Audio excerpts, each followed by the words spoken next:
Komið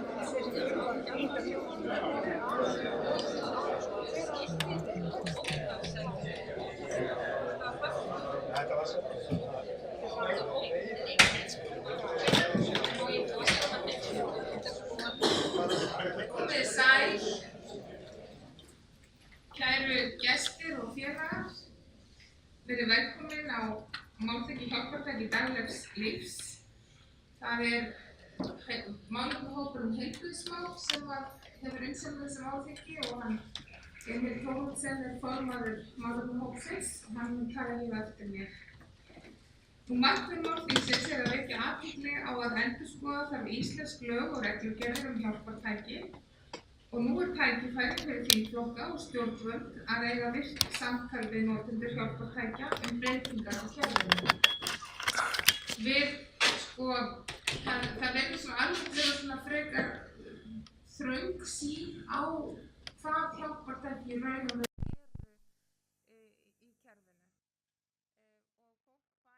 einungis úthlutað hjálpartækjum svona til viljum við meina.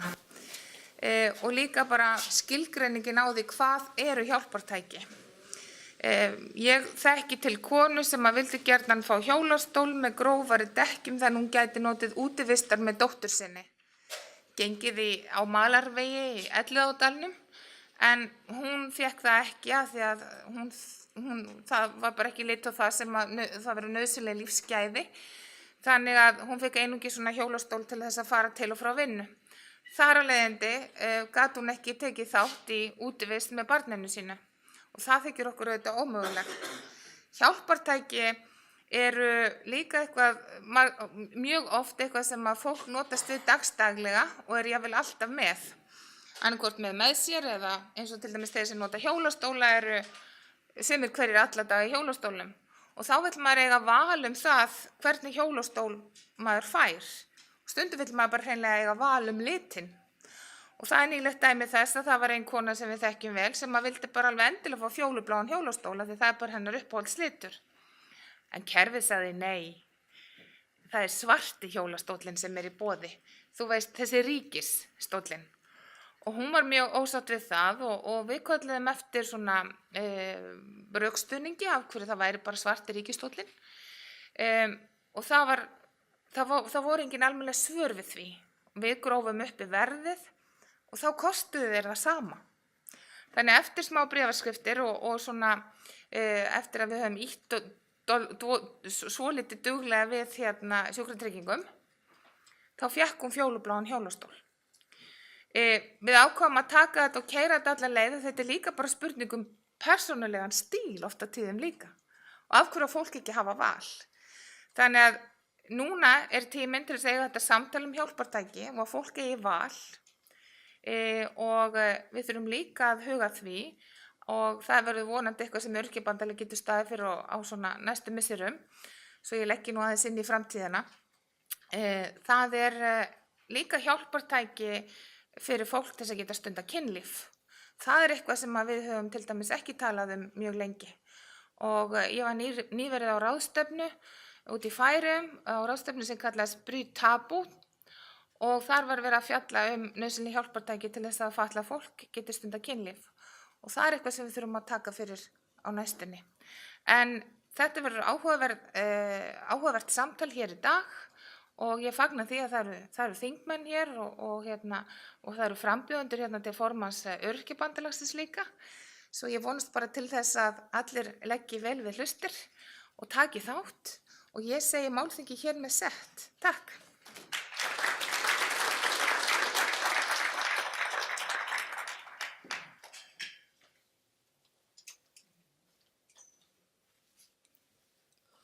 Góðan daginn og verið hjartalega velkomin.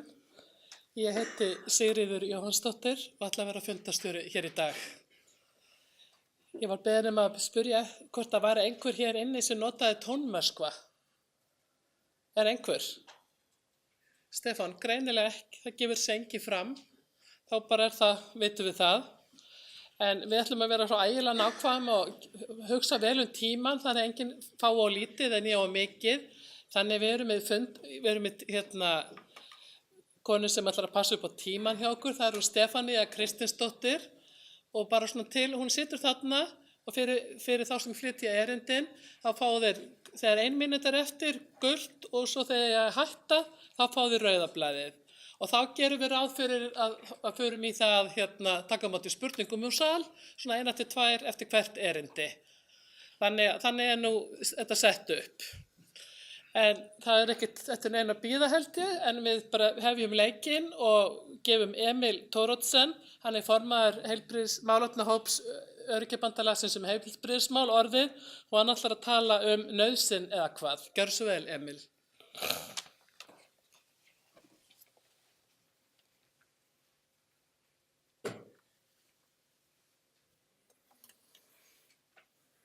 Já, góðu fundamenn, það ánægjulegt fyrir okkur að sjá svona marga hér. Þetta segir okkur það að málefnið brýnt. Málefnið þess eðlis að það kemur við marga. Ég ætla ekki að tala mikið og lengi við ykkur. Ég rökk upp í stól ráðherra, þar sem ég kem í staðinn fyrir hann hérna og þar af leiðandi minnkaði tíminn hjá mér helming. Þannig að ég mun tala hratt en ég kannski að lengja þetta með þessu hér. En ég ætla bara að vinda mér í þetta. Málefnahópurinn stilti upp ákveðnum verkefnum fyrir stefnuþing 2016 og út úr því kom að 3 áherslupunktar sem við vinnum aðalega með og höfum unnið með og eitt af því var hjálpartækjamálin og í rauninni sökk okkur ofan í það. Fljótlega eftir að við byrjuðum að velta vöngum yfir þessu, öll vorum við sérfræðingar í hjálpartækjamálum að okkar eigin mati. Þið ráðið hvort þið trúið mér en þegar við fórum að ræða hlutina þá var nokkuð ljóst að við vorum ekki sérfræðingar í þessu. Þannig að við ákváðum að leita til félaga okkar í Öryrkjabandalaginu og buðum til ákveðins greiningarfundar sem var í mars á þessu ári. Allir fulltrúar Öryrkjabandalagsins áttu möguleika, eða öll félög Öryrkjabandalagsins áttu möguleika á því að senda fulltrúa og við enduðum þarna að vera 27, keyrðum í gegnum ákveðið prógram og það sem ég segi hér byggi ég á þessu efni sem við fengum út úr þessum greiningarfundi og síðari umræðu svo í málefnahópnum.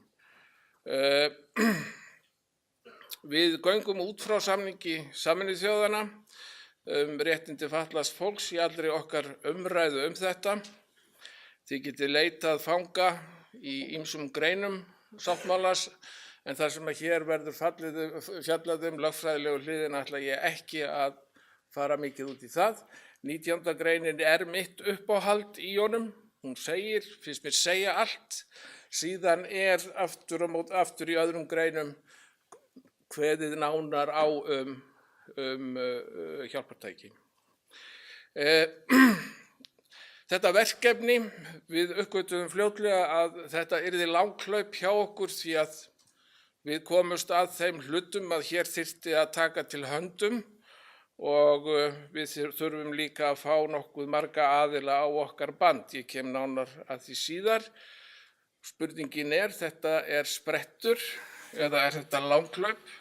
En ég mun svara því í lokin. Við viljum helst ekki að þetta sé maraþon, tilbúin í kannski 1500. Svo ég fari í niðurstöðurnar, dálítið hratt. Þá niðurstöð okkar að skilgreiningin á hjálpartæki í reglugerðum of þröng að okkar mati. Það allstaðar þetta nauðsynlegt, miðað við grunnþarfir, yfirleitt átt við hjálpartæki inn á heimili, þið skulið athuga það að ég ýki. Það getur einhver sagt að ég sé að ýkja of mikið en ég ætla að ýkja hérna í þessu erindi mínu. Hún of þröng. Reglugerðin fylgir síðan listi, nánari listi hjálpartæki og það hefur verið erfitt að hnika því til ef tækin ekki þar. Niðurstaða okkar í hópnum að hugtakið það gengur í berhögg við sáttmála Sameinuðu þjóðanna réttindi fatlaðs fólks og ég skammstafa hann hér SRFF ef að einhver vill vita það. Við leituðum að og höfum verið að ræða í hópnum. Hefur einhver heildar yfirsýn í málinu eða málaflokknum? Til opinber stefna í málaflokknum? Við höfum ekki fundið hana. Hún örugglega á mörgum stöðum, biti fyrir bita. Kannski má lesa það í greinargerðum með lögum. Ég veit það ekki, við höfum ekki fundið þetta. Við getum spurt og þar á leiðandi, þar sem heildarsýnina vantar, þá hlýtur það hlýtur að bitna á skilvirkninni.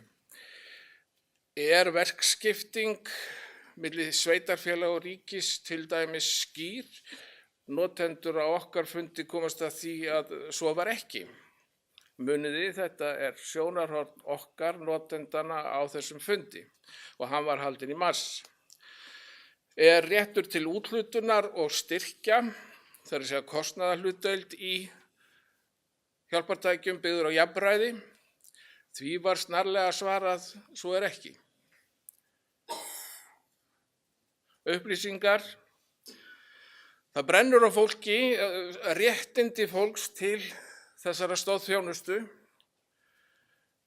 Það þarf að leita af þessum réttindum á mörgum stöðum. Að finna samræmdar upplýsingar á einum stað?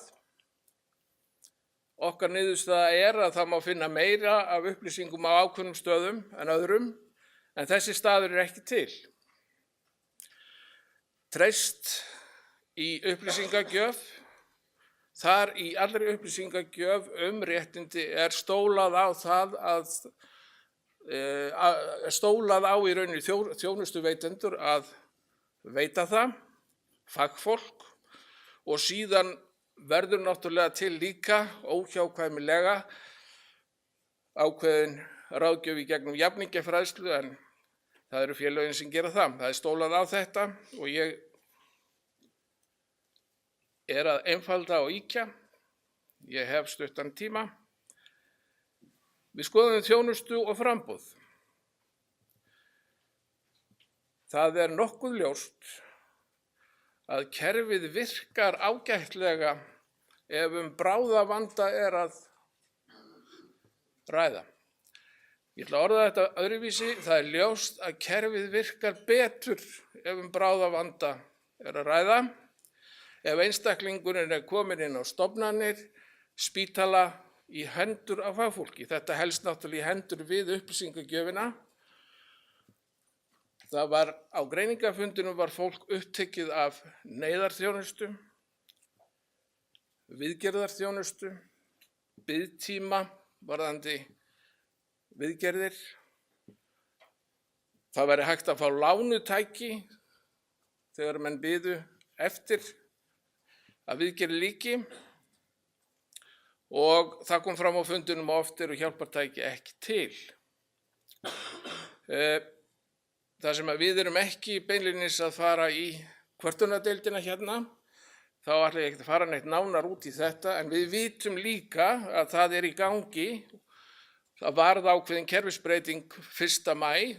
Við vitum að þar voru ákveðin markmið sett og við munum fylgjast vel með því hvernig því verkefni vindur áfram. Kostnaðarþátttaka. Fyrsta lagi þá kom sterklega í ljós að hún hefur ekki fylgt verðlagsþróun undanfarin ár. Fólki mismunað eftir skerðingu, ekki miðað við þörf. Þetta arfur fyrri tíma. Ströng skömmtun innbyggð í kerfi líka. Þá erum við að meina að það er fylgjandi hjálpartæki verða að vera á þessum skrattans lista sem að fylgir reglugerðinni. Þjálfun og tómstundir eru algjörlega út úr kortinu. Ef við erum að tala um fulla þáttöku, hvað þýðir það? Það ættu bara að vera heima.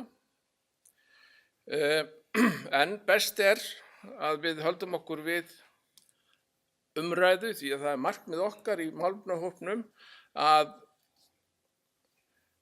þetta sé fyrsta skrefið í þessari vegferð að ná því marki að hún verði skilvirkari og hugsuð út frá annarri hugmyndafræði heldur hún í dag.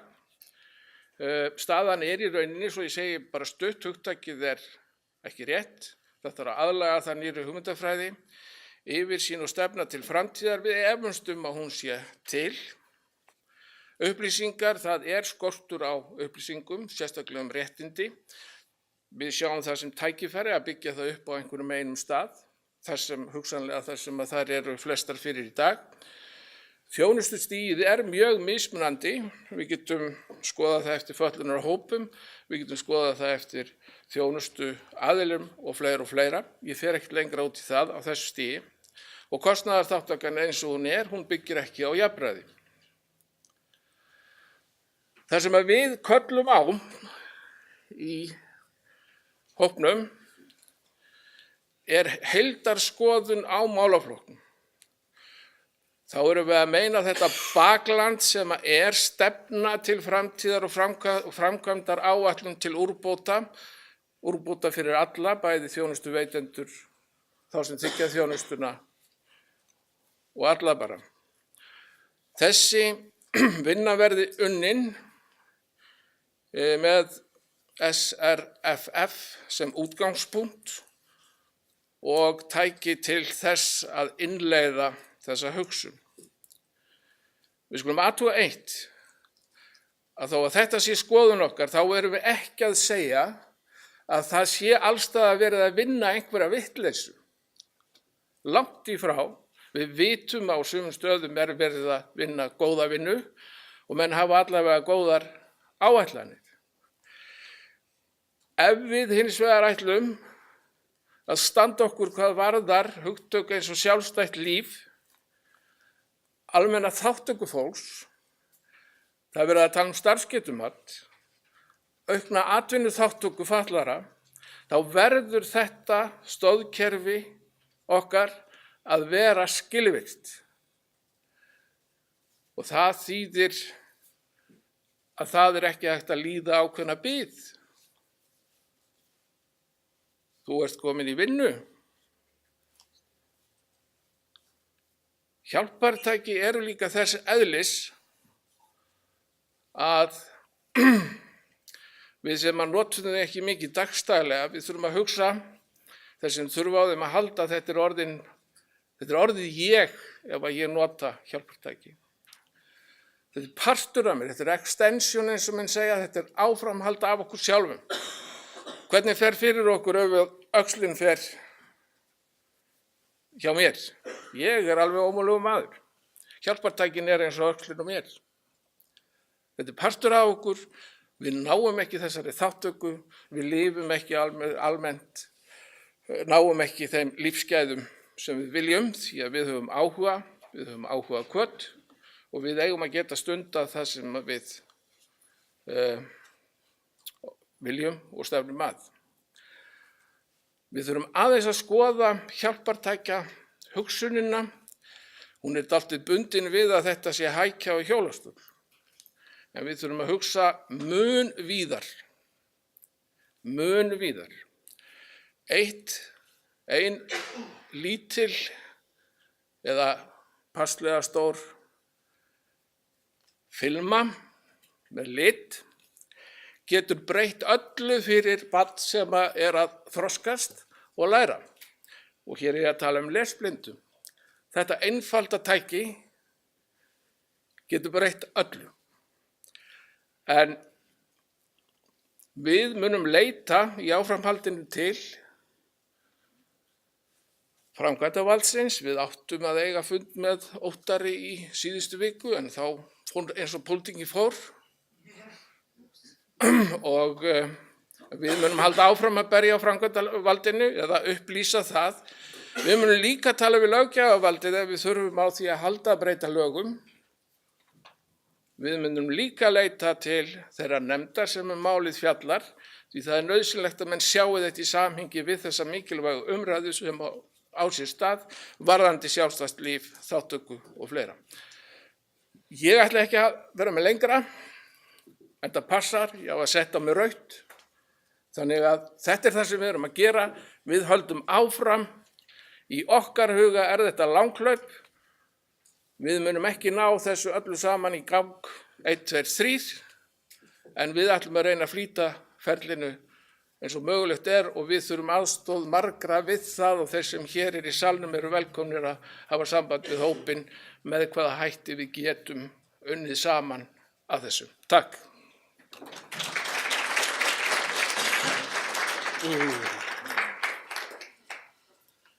Og við þökkum Emil kærlega fyrir, en eins og ég sagði þá orðið laust, svona 1 til 2 spurningar ef einhver vill tjá sig þetta eða spyrja Emil eitthvað. Enginn? Þá höldum við bara áfram.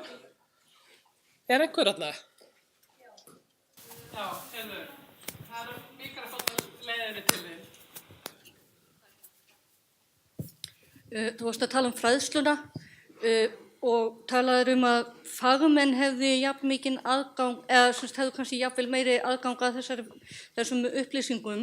Nú mín reynsla svo að heimilislæknirinn minn búinn að sækja 3 sinnum hjólastól sem ég fæ ekki út af því að hann kann ekki kerfið, þetta svo flókið.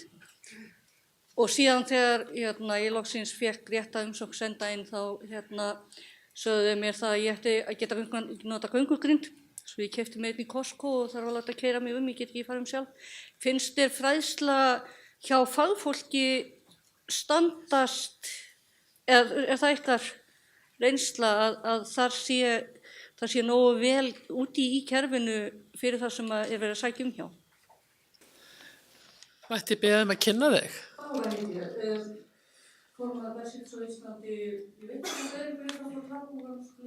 Já, allt.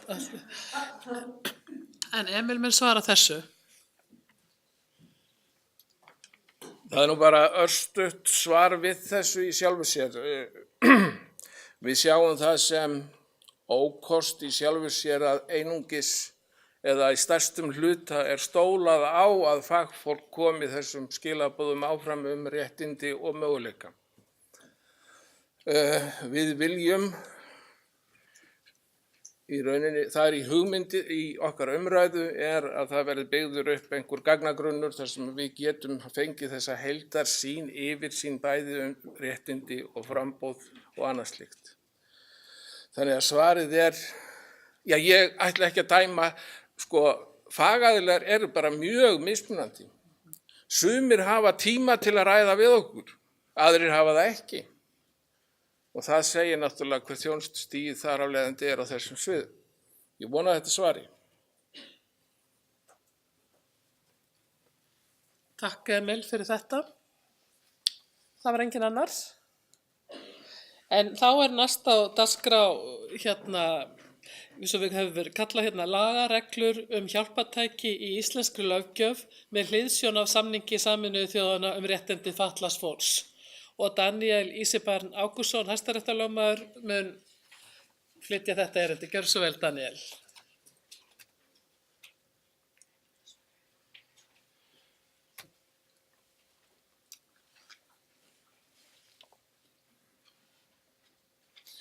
Já, komið sæl. Ég var beðinn það af Öryrkjabandalaginu að taka saman svona þetta, lagareglurnar, bara eins og það kannski birtast manni út frá bara lögfræðinni. Ég kannski hef ekkert endilega sömu innsýn í þetta eins og til dæmis Emil og aðrir sem hafa að vinna í þessu og kannski þekkja miklu fleiri svona dæmi úr daglega lífinu, en ég var bara fengið til þess að skoða þessar lagareglurnar og með hliðsjón það þessum samningi sem búin að vera lengi svona alveg við það að komast inn í íslenska löggjöf og að mínum að þetta ekki komin nægilega langt eins og ég ætla að fjalla kannski aðeins í lokin. En það að fara við laga umhverfið, sem sagt að skoða reglurnar er eitt, og ég held að það sé svolítið mikilvægt til þess að átta sig á því hvernig reglurnar birtast vegna þess að þær eru mjög opnar og matskendar og loðnar að mörgu leyti, að skoða líka hvernig þetta er framkvæmt af stjórnvöldum. Og ég setti svolítið mikla vinnu í það að skoða úrskurði úrskurðendur almannatrygginga, núna úrskurðendur velferðarmála, til þess að reyna svona að sjá hvernig þessi loðnu ákvæði eru túlkuð í framkvæmt, og ætla svona að taka svona nokkur dæmi úr því. Ég fór yfir ansi marga úrskurði en svona tek saman niðurstöður eftir. Ég hélt fyrst að ég ætti að tala í 40 mínútur, svo fattaði ég að tala í 20, þannig að það er kannski allt í lagi, en ég ætla bara svona að fara yfir þetta aðeins, og ég þarf kannski þá bara svona meira að vera að kynna niðurstöður heldur en að kannski fara allt of djúpt í hvert atriði fyrir sig, en það getur svona staðið í alla daga ef ég ætti að vera í því. En fyrst held ég að verðum að skoða að þetta er ekki bara samningurinn frá Sameinuðu þjóðunum. Við erum nú með stjórnarskrá hérna sem er svona mikið í tísku eftir tíðarandanum, en við erum engu að síður með þessi 2 grundvallar lagaákvæði sem eiga að tryggja réttindi okkar allra, og það er í fyrsta lagi kannski 77. greinin sem er reglan sem að segir að öllum sem þess þurfa skal tryggður í lögum réttur til aðstoðar vegna sjúkleika, örorku, elli, atvinnuleysis, örbirgðar og sambærilegra atvika. Og svo jafnræðisreglan sem að segir að allir skulu vera jafnir fyrir lögum og njóta mannréttinda án tillits til kynferðis, trúarbragða, skoðana, þjóðernis, uppruna og svo framvegis, eða stöðu að öðru leyti. Þessar 2 reglur saman eru að miklu leyti það sem að samningurinn er að segja í náttúrulega miklu lengra og ítarlegra máli, en þessar grunnreglur eru þetta svona kjarninn í samningnum. Kjarninn í samningnum er í rauninni bara þetta að það er jafnrétti sem er nú þegar í stjórnarskránni og svo réttur til aðstoðar, og þetta spilar í rauninni saman þannig að til þess að fatlað fólk geti